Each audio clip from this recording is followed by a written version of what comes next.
দ্রব্যমূল্যের যে ঊর্ধ্বগতি, তারপরে বাজার দর, এগুলো থেকে আমরা একটা পরিত্রাণ পাবো। হ্যাঁ, আর সবচেয়ে বড় কথা যে এখন বর্তমান যে রাজনৈতিক এবং যে অস্থিরতা চলছে কিছু কিছু জায়গায়, যে তারা অন্তত এখন জনগণের সবাই আমরা মানে প্রাণ খুলে কথা বলতে পারবো, ভোট দিতে পারবো।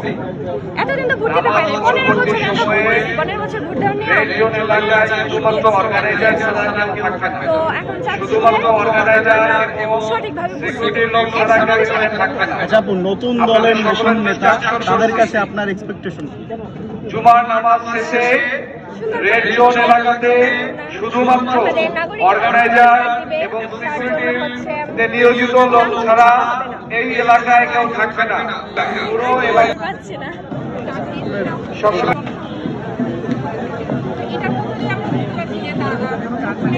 যারা আসছে, যারা এই দলটাকে হোল্ড করবে, তাদের মধ্যে এই স্বচ্ছতার ব্যাপারটা আছে।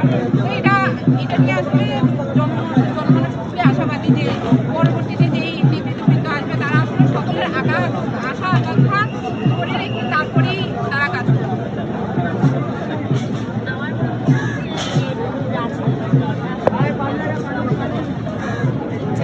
কমিটিতে কিন্তু এমন বৈষম্য আন্দোলনের ছাত্ররা স্থান পেয়েছে যারা কিনা রাজপথে থেকে নিজের জানতে চাচ্ছে নতুন দলের কাছে। আজকে আমার এই নতুন দলের প্রত্যাশা জানার জন্য আমি সুদূর 30 কিলোমিটার পথ পায়ে হেঁটে এসেছি। আমি হাজারো মানুষের সাথে কথা বলেছি। তাদের ধারণা এই দলটি দেশ থেকে সকল অন্যায় অবিচার বিদায় করবে।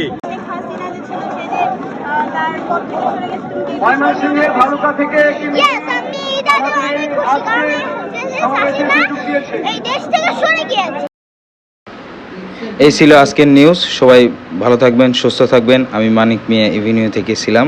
ধন্যবাদ।